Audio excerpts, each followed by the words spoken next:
Hello, everyone. I would like to welcome you all to our second Meet with Professionals panel session. So, our goal with this initiative is to allow students to learn about the many different career paths directly from professionals in the field.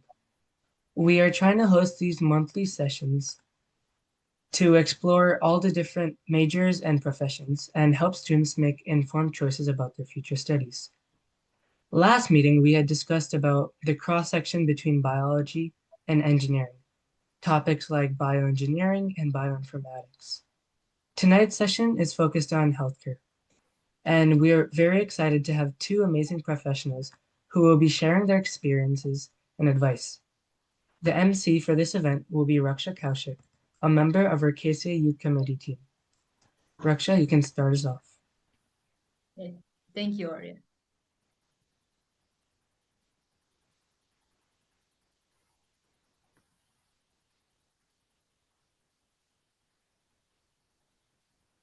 Okay, today we are honored to have Dr. Gayatri Sadashivanayak, who is an internist at Kaiser Permanente and studied internal medicine, and Dr. Rohini Kopram, who is a cardiology fellow at Cedar Sinai and studied medicine. Thank you all for coming here. Thank you for inviting us, Raksha. Okay.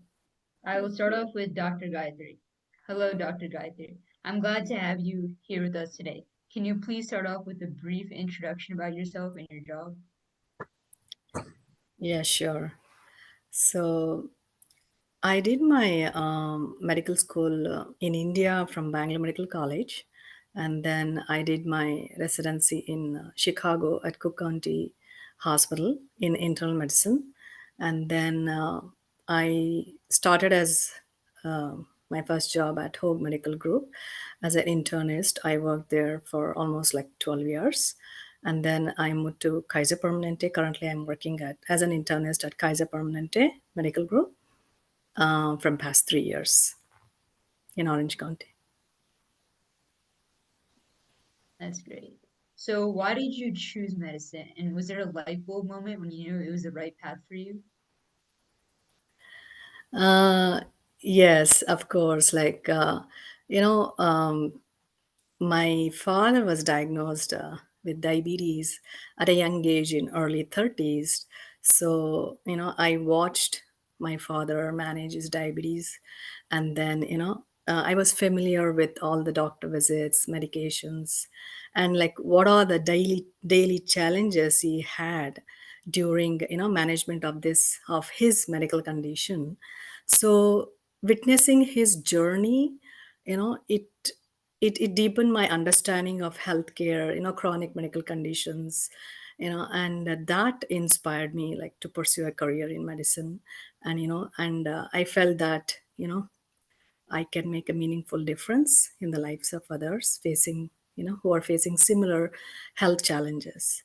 But the light bulb moment that yes, I chose the right path was during my internship in Bangalore Medical College, where during one of my rotations in emergency medicine, I had to manage a patient, throughout the night. He was in septic shock, and then there are no facilities available since it was a government college. We do not have computers, we do not have latest technology. At that time, we did not had. So it was like every 5 minutes I had to go and adjust his drip, IV drip, and through the night I could not sleep, and that patient life was saved. And in the morning, when the patient's family members they express the gratitude, that moment I felt okay, this is the path. I made the right choice for my career. Thank you. Can you describe what like internal medicine like actually is? Because a lot of people don't know about that like subsection of medical jobs. Okay, so once I mean, like there are many different specialities like internal medicine, family practice, obstetric and gynecology, general surgery, orthopedic. Internal medicine is like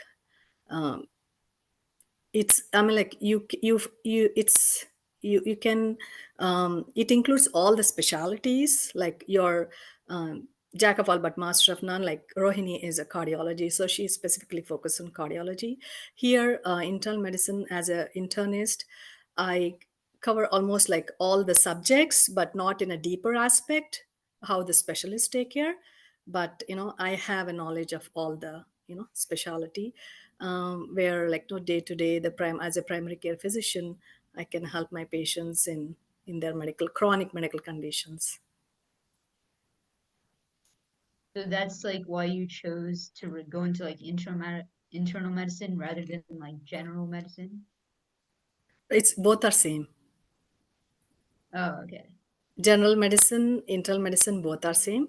Family medicine is like no, they also take care of OB, a little bit of OB, a little bit of pediatric, but and a little bit of ortho, like sports medicine.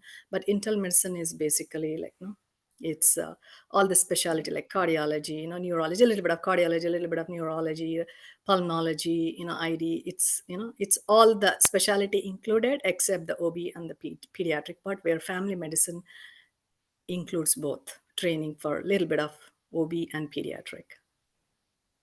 So you're like a all-rounder in medicine. Yeah. Yeah. Okay.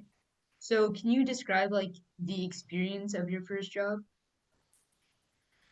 My first job was in India.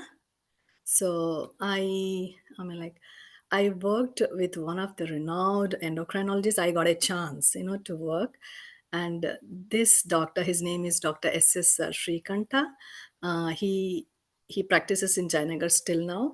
So I'm like, he's one of the best doctors, which like no, whom I have encountered, because he has dedicated his whole life, to care for the patients. And he was also trained in US, but he went back to India, and he practiced there. So when I got a chance to work under him, I learned the true meaning of dedication, and helping people, improving their health, educating them, and taking care of their medical conditions. And I was also involved in a lot of community services. We used to go to villages, like camping, diabetic camps, volunteering, and I got an immense knowledge, about endocrinology, and where I got a chance to see rare and complex medical cases, which left a lasting impact on me, and it deepened my passion for medicine.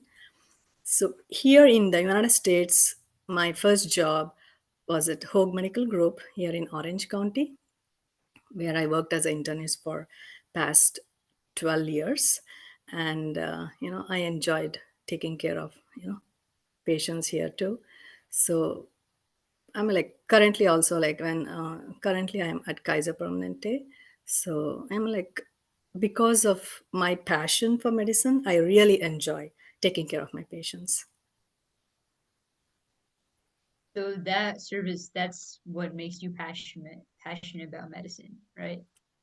Yes, and also it's most rewarding when someone expresses their gratitude for saving their life. That is the most rewarding, and that reminds me every day that okay, that's why I chose this profession. And that's what gets you through your work, right? Yes. Yeah. Yeah. So moving on to that, like on the contrary, what are like some of the biggest challenges you face in your like daily work? I can speak currently. One of the biggest challenges is uh, communicating, effectively with the patients, because as you know now, this is the era of the AI, right? Artificial intelligence, and all the informations are readily available online.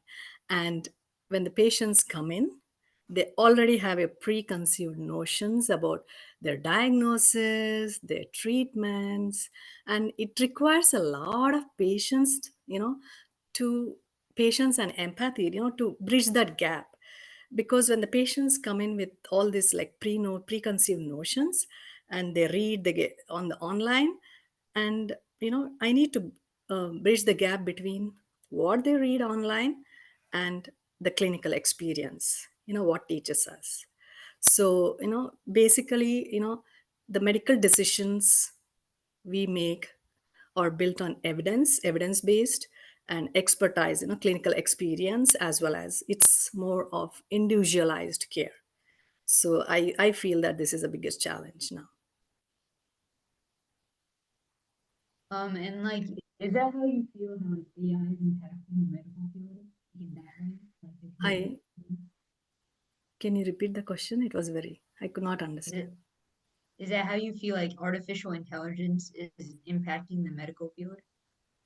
No, we have, it has, I mean, like it has advantages as well because of the AI, like, no. So, I mean, like so much, like we have so many apps and it saves our time. It reduces a lot of scut work. And so that we can focus more on the patient care rather than typing and doing all other things. Yes, definitely it has advantages. But at the same time, these are the challenges, I face during my clinical practice. So it's like a double-edged sword. Yes. Okay. So what is like something you wish you knew before starting medical school or your residency? I wish that when I knew that, like, because when we care like deeply so much for the patients, it's both a gift as well as a challenge, because sometimes empathy, it drives meaningful connections, but also it is very, very important as a physician to set these emotional boundaries to avoid burnout, and so that we can sustain compassion over a very long term. Is that what you feel is like draining about the job, like in the emotional level? No, that you will learn over a period of time, so Oh, as okay. you're into this profession, like, you will learn how to set emotional boundaries. But you will, I mean, I didn't know before I started my career, but with as you're into this profession, so it's very important to set emotional boundaries. So That's what that's I like one of feel. the like soft skills that comes with Yes. like the medical field. Yes, That's and with good. your clinical experience too. Yeah. Okay. Thank you so much, Dr. Gayatri.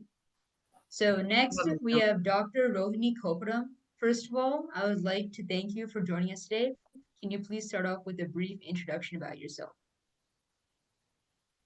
Yes, thank you for having me. I grew up in Irvine, California, and I actually was part of KCA growing up. And I went to college at the University of Pennsylvania and majored in bioengineering. I Between college and medical school, I spent a year in India doing research through like a Fulbright scholarship, and then went to Cornell for medical school. And then after that, I went to residency at UCSF in San Francisco.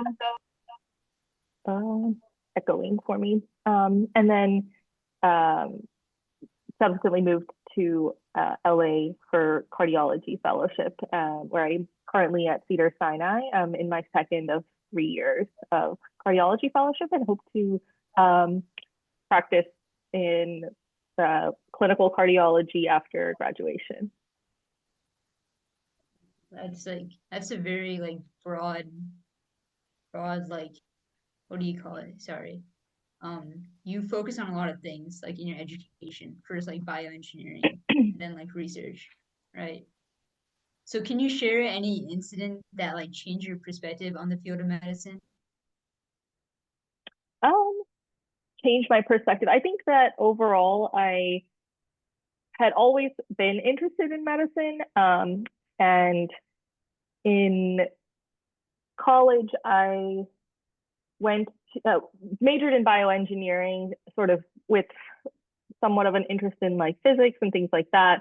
I never really considered an engineering career up until college, but I think that my bioengineering degree did shape my interest specifically in certain types of medicine, and specifically cardiology, where I find that there's a lot of like physics.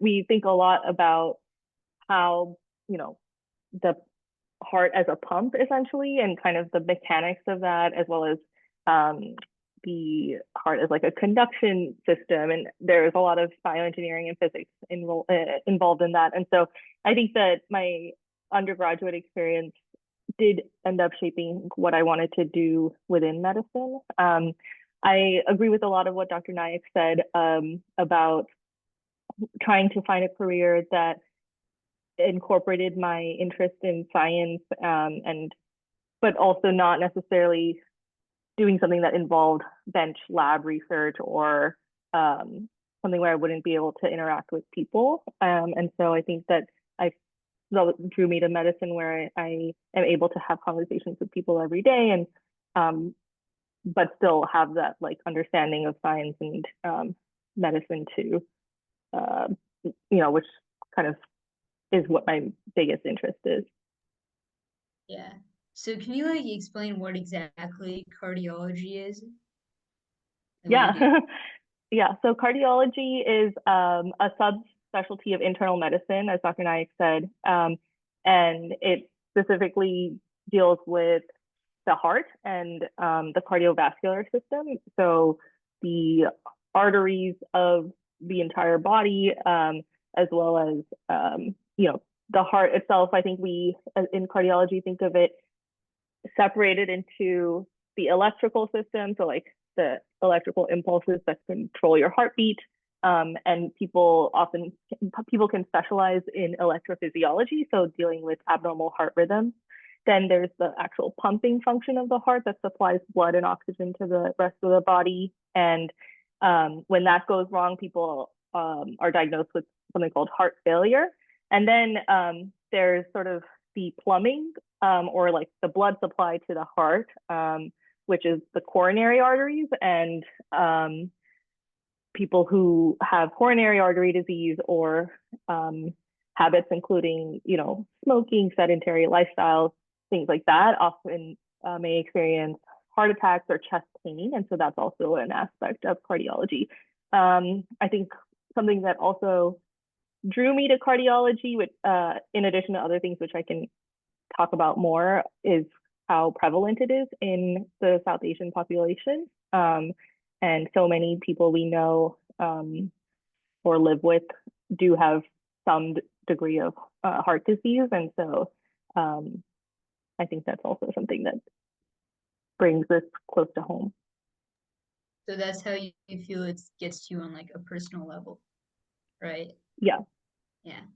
So how did you get to your current position, like in your job at Sinai? So the fellowship process is kind of like a match-based process in the US, as it is for like residencies as well. So as a graduating medical student, you kind of apply for residency first. And then if you're interested in subspecialty, you can apply from residency into fellowship. The process includes writing like a personal statement, compiling your CV, and then ultimately getting interviewed by different programs for a position in their fellowship or residency. And then I don't know, I guess something that defines this process, unlike other jobs, is the match process, where for better or for worse, you rank the programs that you are interested in from like 1 to the number of programs you interviewed at. And then similarly, the programs will rank the candidates that they've interviewed. And there's like a computer algorithm that will just go down the list. It preferences the applicant, but will sort of match people into programs based on each party's preference. It's very complicated. I'm happy to talk about that more for people who are going through the process, but that's kind of the logistics of how I got into my program. Yeah, that's cool. So is it like similar to a residency? Like a fellowship? Yeah, so fellowship is focused on cardiology problems specifically, but I will say that to be a good cardiologist, you have to be a good internist and know all sorts, like at least a fundamental understanding of everything that can happen, because so many things that can happen in your body can affect the heart. So, for example, if someone has an infection, like a of any sort, then the heart kind of has to overcompensate, and then it may result in people who have pre-existing heart problems to not be able to handle an infection as well. And so so the cardiologist has to know how to recognize the signs of infection, the effect it has on the heart, and then treat a person like accordingly. So I don't know if that answered your question. So what hard and soft skills are most critical for your success in this field? That's a good question. There's a lot that I could talk about to answer that question. I think hard skills, definitely, communication, both written and verbal. I think you need to be able to succinctly and discuss your recommendations in the electronic medical record with whoever it is that you're working with, as well as with the patient. Oftentimes, this, involves, we learn in medical school script of sorts of, incorporating vital signs, lab tests, imaging tests, and then overall putting together the doctor's assessment of their or impression of what the patient is going through and how they're doing. And so that can end up being very lengthy when you're writing notes. However, it's a hard skill to learn how to prove your point but still use as minimal amount of words as possible, because as Dr. Naik mentioned, there's so much there's so much patient volume, and to be able to write extensive notes on every single patient is not feasible if you want to have some degree of work-life balance. That's one hard skill. I will say for cardiology specifically, we do have procedures that we do. So I am often working in the cardiac ICU or in the cath lab, which is where people get stents put in into their arteries around their heart, or doing echocardiograms or ultrasounds of the heart from the esophagus. And so there is some degree of like technical skill, using your hands, being steady, holding fine catheters, things like that, and putting in like large IVs into people's veins. And so, but that's, I think, something that is specific to cardiology and these types of interventional fields. Obviously, I don't do surgery, so I'm not like cutting patients open, but that's another hard skill for someone who does end up going through like the surgical path. And soft skills, I think having, I would say, I guess trying to to meet your patient where they're at, and gauging where a patient is on like a spectrum to change their lifestyle behaviors or willingness to take medication that you recommend for them, and trying to meet people and read their emotions and read their body language, I guess, is something that's not specific to cardiology, I would say, but definitely to medicine is something that I've learned over time.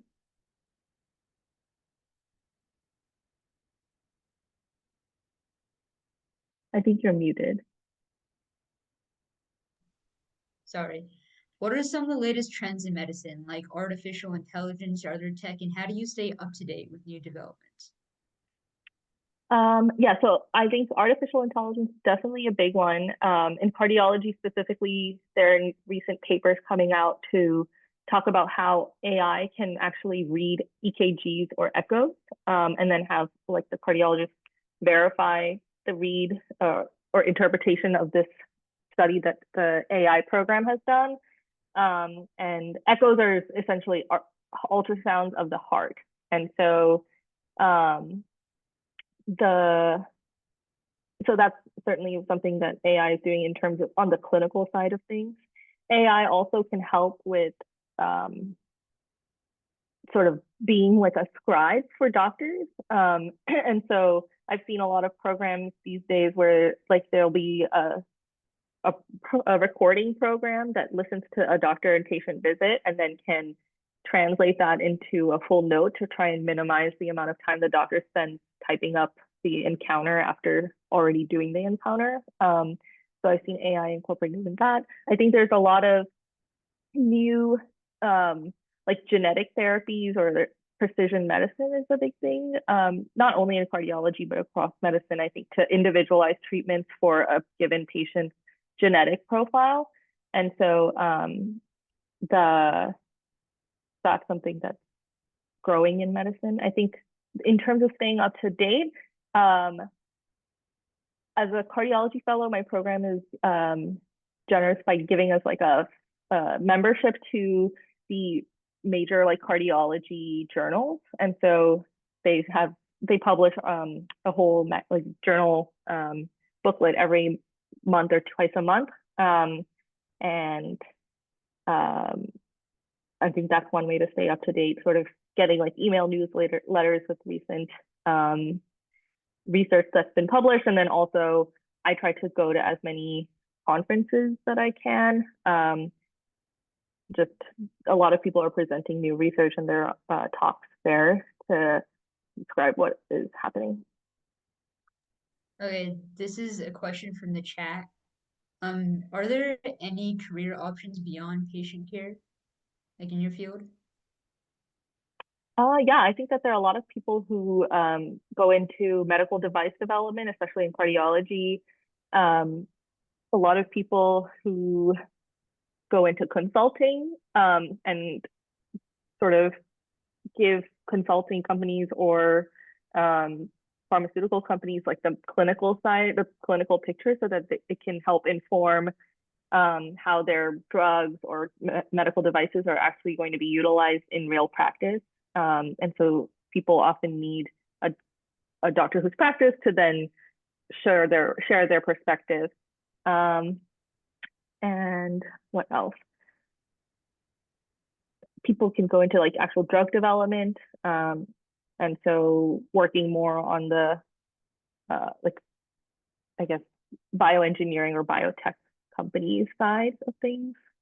And then obviously academics. So not only can you just see patients every day, but there are academic positions where you are involved in like medical education of like medical students or residents. And though that may involve more patient care type responsibilities, it also, like, people do have jobs where a set percentage of their time is dedicated to giving lectures or working with fellows and residents and med students. Yeah. So like in your job, what are the typical like daily activities like in like patient care or any other like stuff you do? So I think that as a fellow, it probably is different than what my future job will be because I'm not yet an attending. So for me, I'm on a different rotation every 2 weeks, and I'm fully in the hospital, meaning I see clinic patients only for a half day per week, but most of the time I'm spent in the inpatient side where people are admitted. And so my rotations can include being in the cardiac critical care unit, taking care of people who have artificial heart pumps and things like that. In the cath lab, so doing procedures to help diagnose coronary artery disease, and if there is a blockage, then helping out with the intervention or opening it up with a little stent or a tube.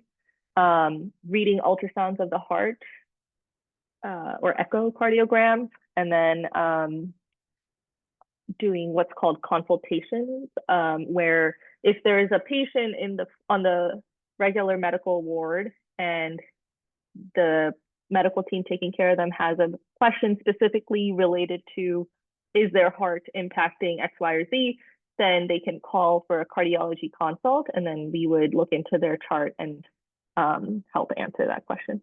And obviously see the patient, examine them, things like that. So my role changes every couple of weeks, but I'm hoping in the future, I do like the inpatient side of medicine. And so I hope that I can have a job that does involve seeing people who are admitted in the hospital. Yeah. So I think that's done with my questions. Now we'd like to open the floor to any questions from the audience. So first, I'll start with a question from Umesh Uncle. Either of you can answer this. Do you see NIH funding cut impact on like research, particularly on cell or gene therapy? I think I think it definitely will impact research. We already see how there's so many labs and research programs that have lost their funding and then can't employ people anymore, or they won't be able to continue their research. And so I don't think it's only directed to cell and gene therapy, but everything across the board. I agree with Dr. Kopram because these research they need all these research they need a like stable funding, for the clinical trials which are very expensive, and yes, like no, definitely it's gonna impact. Yeah, thank you. Yeah. I mean, when I talk to some of my clients, they always question me, did you see the message? I mean, or the news piece? What's happening? Our funding has been cut. But I was not able to get any feel of it. I mean, thank you. I mean, both of you alluded to those, what I've been hearing. It's tough to see at the one end, but at the same time, many startup companies are really trying to bring some very good biologics to the market, but they're not able to move forward at the same pace because of the funding cut. Uh, Yes, yeah, it's tough time. So thank you for answering. you're welcome.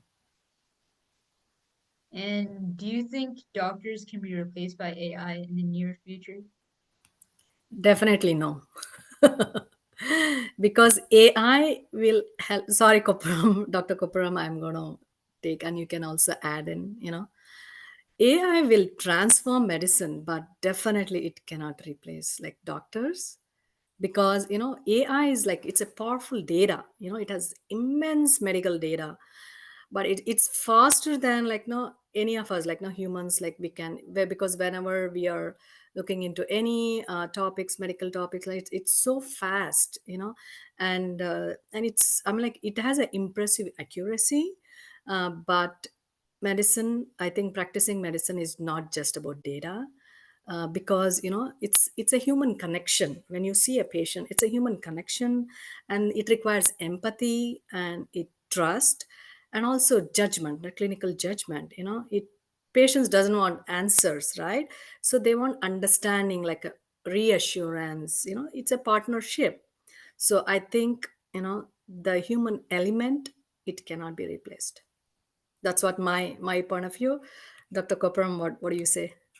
No, I agree. I think I don't think that it can fully replace doctors. I think that it may be able to help doctors in terms of making their life more efficient as it relates to the aspects of medical care that are not as patient centric. So like, if you see a patient from 9 a.m. to 5 p.m. and then have to spend half that amount of time to then write your notes, I think that that's not reasonable. But there are ways that AI could potentially improve that, or even just like improve that. I don't think that these programs where AI is going to read echocardiograms will end up replacing the role of the cardiologist in reading echoes either, because I think that everything really needs verification and Yeah, and question for Dr. Kopram, but Dr. Naik, you can answer too. Which phase of his student life was the most challenging? Was it during like undergrad or medicine or residency?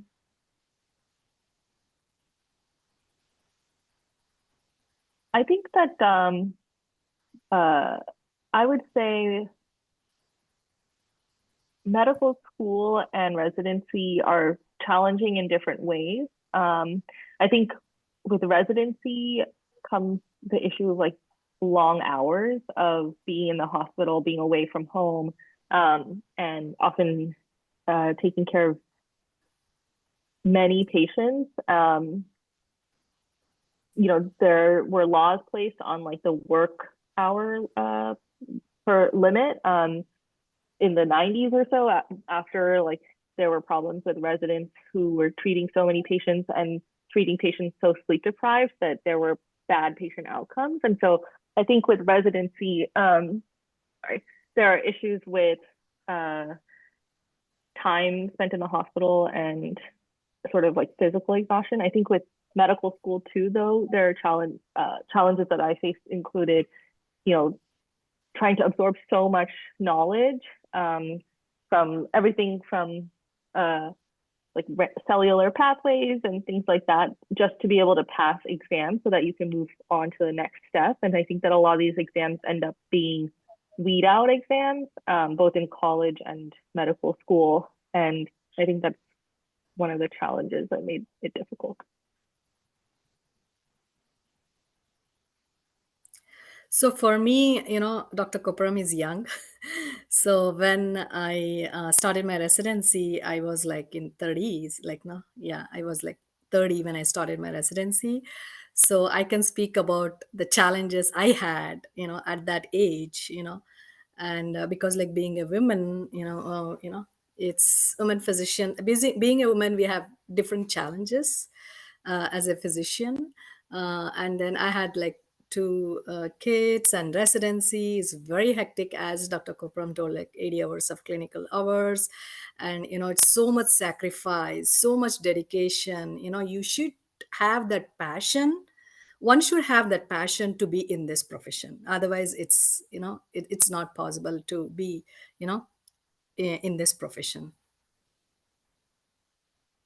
Yeah.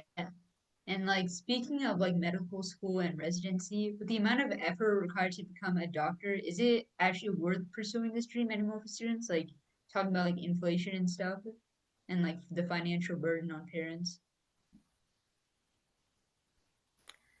I think Dr. Koparam, you can answer that, because I did my med school in India.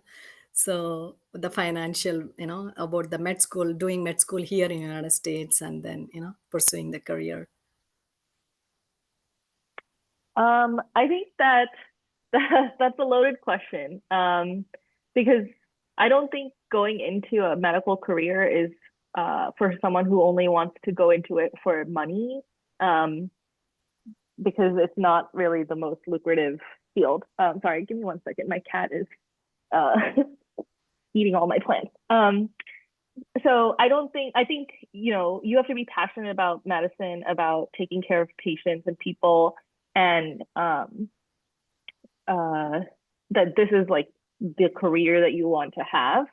And I think having very strong or fervent belief in that passion makes this whole journey worth it. But I think that that's sort of my take on it. I don't think that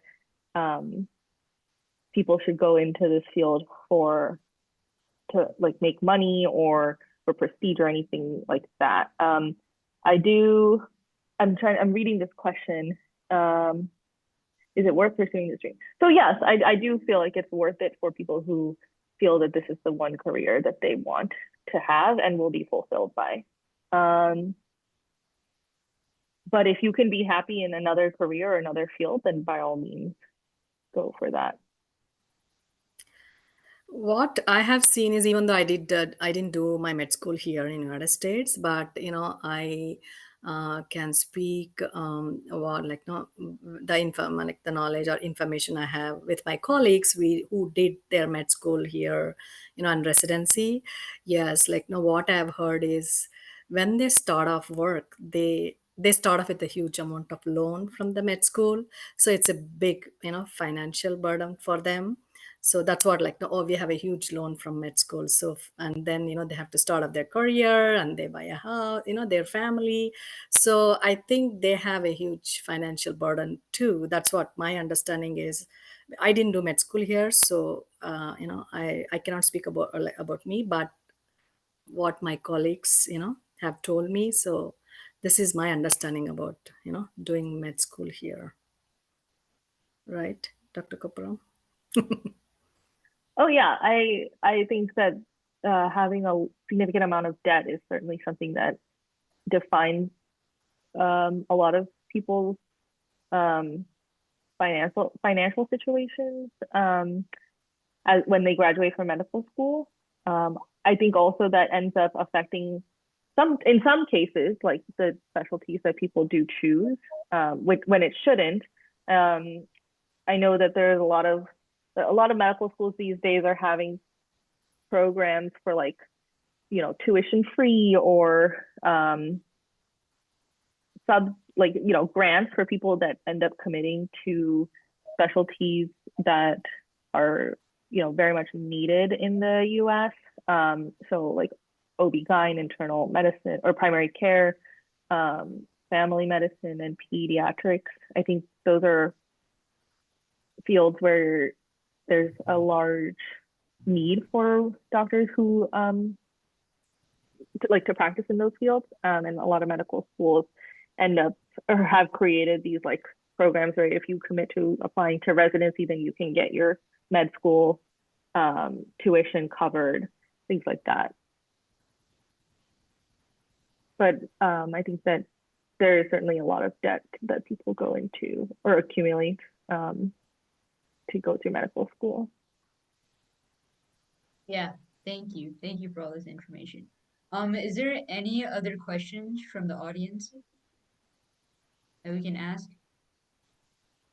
No? Then I'll hand it over to Arya for some closing remarks.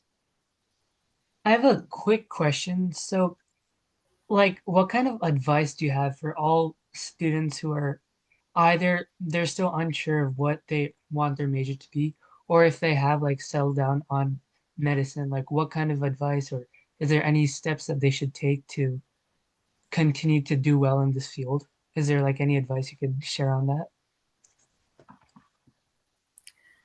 I think nowadays, like in high school, most of the students, like what I have seen is they do a lot of internships, like volunteering at the hospital. So they get a taste of how, the field of medicine is. So they have an idea before, stepping into this field. And there is like a lot of information available too.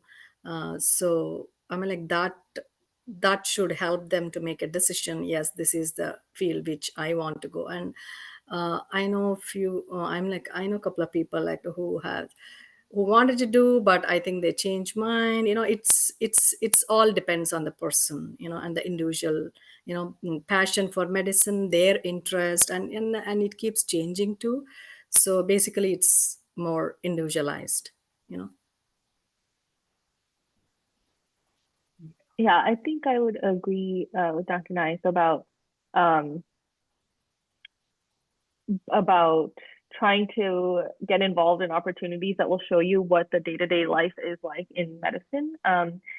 So I think volunteering at the hospital, I did that when I was in college, I believe. And if and like shadowing during college, either shadowing a doctor in their clinic or potentially like asking to be able to scrub into surgeries if that's something that you're interested in, just to see what the day-to-day life of a doctor is. I think a lot of time becoming a doctor is spent in training, and so talking to people who are in those stages of training, including medical school and also in residency, because I think it's you need to know going into medical training that you will have sleepless nights or you will be up all night or working on a 24-hour shift to train and to be able to want to go through all of that for the eventual job of an attending. And so I think I would encourage people to explore like the different stages of training and sort of find things that they may enjoy in all of those aspects, not just kind of focus on the end goal of becoming a attending physician and what that life may look like, because that's at least 10 years down the road. Thank you. Yeah, I think you bring a really good point because a lot of people they kind of just go for that end goal and they, they might not be prepared or whatever, and they end up like disliking it at the end. And then I had like one more question about what are like other professions you can have in healthcare that's not necessarily being a doctor? Because I feel like most of the time when you say healthcare or medicine, people just think doctor. But could you talk about like some of the other professions or other things you could do in healthcare and medicine?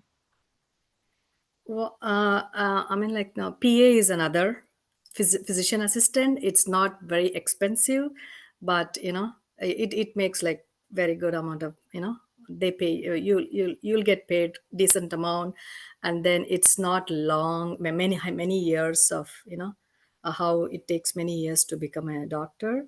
So I've seen a lot of like PAs have a lot like scope now, and RNs and NPs like nurse practitioners and registered nurse and technicians like in the radiological field like echo tech. There are a lot of opportunities in medical field. So like students can explore and look into these and try that these other opportunities too. Yeah. And speaking of income, we have one more question from the chat. So is the income you make, does it take care of your loans? Does it like outweigh your debt in the long run?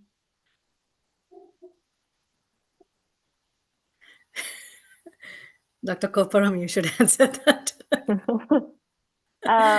I hope it will. I have not yet made enough money to pay off my loans, but the goal is in the future. Of course, Um, eventually, like they will pay off. It takes like a couple of years, definitely. And we have a raised hand from DK. Yeah. Hi, this is Yatish here.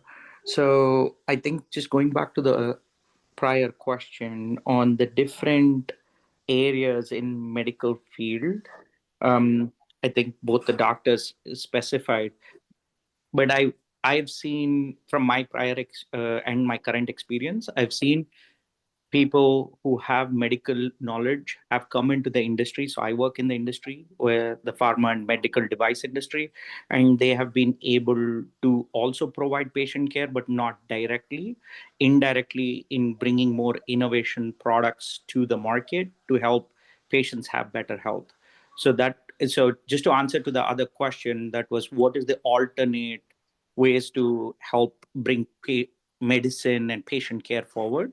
So that is one area that is definitely having a big need. I agree. Yes, a lot of medical device companies, like a lot of doctors work for the medical device companies as well as taking care of the patients. And Sujata Koparam. Yes, hi. Hi, Dr. Naik. Hi, Dr. Koparam. Hello. It's still good to see both of you because I don't get to see all, even though one is my child.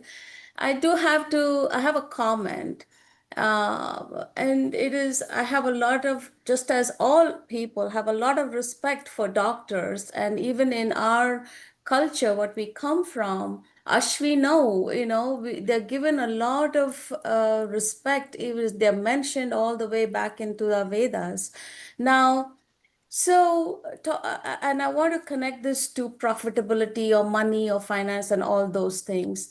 I'm a parent of a doctor to be, and she's an MD. So now, yes, both the doctors did say that they're not doing this for money. You need a passion for it and all. But I have to, maybe this is my question now. Your satisfaction and the compensation both are a good payoff end of the day, don't y'all think? Of course, yeah, definitely. That's what I told. Like when the patients express the gratitude, I mean, like that's worth, right? More than any money. So that's there. That's why like you need to have a deep passion to be in this profession because that makes a difference, like day to day life. Okay, yeah, thank you. Any other questions from the audience? Well, the other doctor didn't reply, but I don't. Oh, okay. I agree. I think that that's certainly why one should go into medicine, is to be fulfilled by their patient interactions or by like being able to help people, not necessarily for financial reasons. Okay, yeah. And Arya, anything else? So, just like a final question, if you guys had to give like any advice to high school students, like about this major, how to pursue it, what would you want to tell them?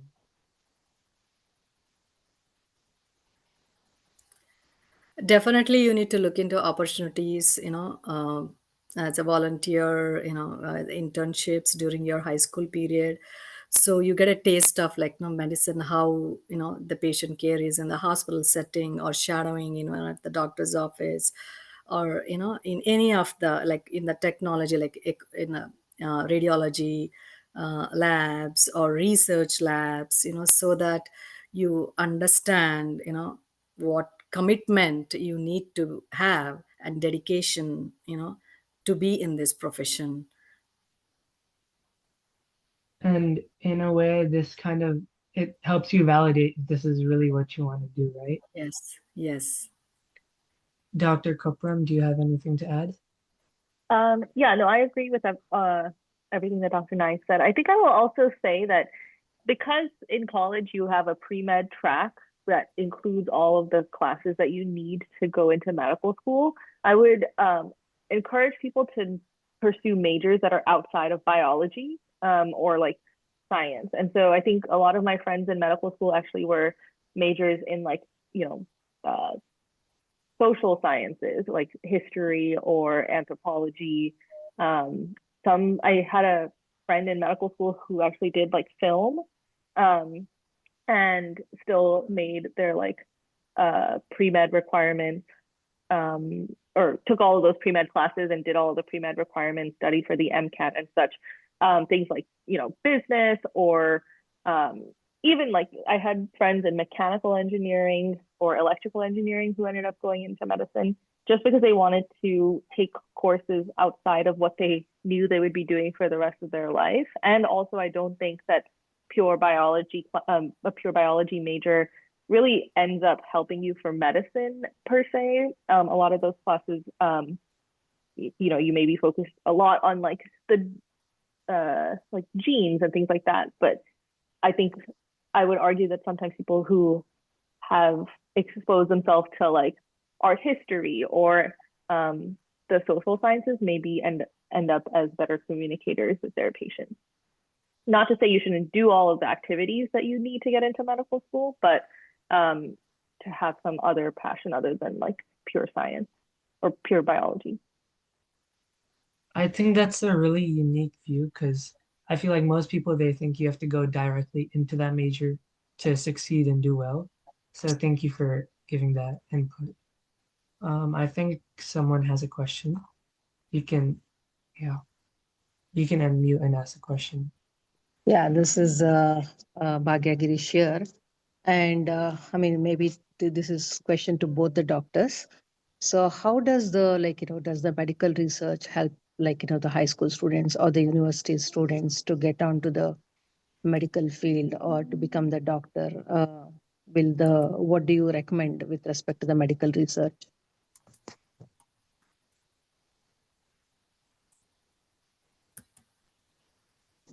Dr. Koparan, do you want to put input I on think this? I think it has become somewhat of an unspoken requirement, though it may not be what you want to do long term, like do clinical trials or clinical research. But I think that a lot of the way the U.S. education system has evolved has made it such that it's very difficult to get into medical school. And so you kind of have to do things to boost your resume. Obviously, some people may not have realized that they like to do research and then end up doing research because they're pre-med and then want to be a clinician researcher and spend 80% of their time doing only research, which is also a very fulfilling field because you're actually you're contributing to either new medications being used in practice and there's so much within the field of research. But I think that as a high schooler, it may be a little early, I think, to research in a meaningful way. However, in college, I think that a lot of pre-med counselors will advise getting involved in some program to help prove your interest in this field. Yeah, and also like doing a research. It's not that everybody has to research, but somebody like who is interested or who wants to participate in research and be in the medical, the professional. I think they will have a better understanding, like at studying diseases at the molecular level, what apps at the cellular level, genetic level. Maybe it gives a better, stronger understanding, about like how different the systems like interact at the cellular and the genetic level. Thank you. Does anyone have any other questions? And then if you guys have any last words, anything you want to say, you could please go ahead and say it now. Just any, yeah. So someone who want to choose this profession, they should be ready for a long term, commitment, dedication, passion. I mean, like it's not just for money. You should have that passion and empathy towards the patient care, and only with those kind of personalities, I think they can sustain in this profession. And because it needs like you have to be committed, long hours, so much sacrifices, you have to in the family life. So yes, I have seen like a lot of youngsters now, like they want to become doctors and things are changing. They want to, because I see the passion in them. So they are so committed. They do a lot of, activities in their high school, to get into med school. I think those kind of persons or people have I think they are the right kind of persons to be in this profession. Thank you. So basically what I'm hearing is this profession is really only if you really admire it and you truly like it. It's not just, you can't just chase after the money and hope you'll succeed. Yes. Anything else? Dr. Kopram, do you have anything to add? No, I would agree with everything that Dr. Naik said about having the right motivations and intentions when you decide to pursue this field, and also to very thoroughly explore all of the other ways that we talked about today to be involved in healthcare and help patients that aren't necessarily becoming a medical doctor. But also, if anyone is, I guess, last word, if anyone does want to talk more, I'm always available or happy to chat for more detail. Thank you. So once again, I would like to thank both Dr. Naik and Dr. Kopram. Shishmanti, if you have any words for closing. Yeah, thank you so much, Dr. Nayak and Dr. Kopuram. It's a pleasure and it's an honor to have you guys speak about your experience and inspiring all these kids. And it was a great discussion. Thank you very much from KCA board. Thanks a lot. Thanks for coming and giving your precious time for these kids. Thank you very, very, very much. You're welcome, Shushma, and thank you for giving me this opportunity to speak to the younger generation about my experience and my perspective of being in a medical profession. Thank you. Fantastic. Have a nice Thank weekend, you so guys. much. Thank you so much. Thank you, Raksha and Arya. It was fantastic. You guys did great. Thank you so much. Yes, they did great. It was good questions. Thank you, everyone. Yeah. Good night, guys. Thank you very much. Good night.